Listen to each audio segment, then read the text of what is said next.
কিছু কিছু ব্যাপার আছে যেগুলোতে রোজা ভাঙে না, সংশয় তৈরি হয়, কনফিউশন তৈরি হয় যে আসলে কি রোজাটা ভাঙলো কিনা। সেগুলো কি? এক নাম্বার হচ্ছে ভুল করে যদি কেউ খায়।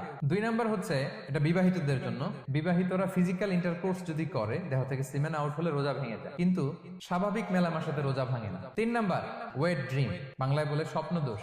ঘুমের মধ্যে এমন কিছু দেখলেন ফলে আপনার সিমেন আউট হলো, আপনার রোজা ভাঙবে না, শুধু আপনি ঘুম থেকে উঠে ফরজ গোসলটা করে নিলেই হবে। চার নাম্বার হচ্ছে ব্লাড টেস্ট, ব্লাড টেস্ট করলে রোজা ভাঙে না। পাঁচ নাম্বার হচ্ছে অনিচ্ছাকৃত বমি। ছয় নাম্বারে নোজ ব্লিডিং, নাক দিয়ে রক্ত ঝরলে মানুষের রোজা ভাঙে না, আনলেস যদি অনেক বেশি অ্যামাউন্টের হয়, আপনি ক্লান্ত হয়ে পড়েন, তখন তো আপনি রোজা ভাঙতে পারেন। সাত নাম্বার রোজা রেখে দাঁত ফেলতে পারবো কিনা, দাঁত ফেললে যে রক্ত বেরোয় এতে রোজা ভাঙে না। আট নাম্বারটা হচ্ছে ইনজেকশন, রোজা রেখে ইনজেকশন দেওয়া যাবে কিনা। কিছু কিছু ইনজেকশন দেওয়া যাবে, কিছু কিছু দেওয়া যাবে না। কোনগুলো দেওয়া যাবে না?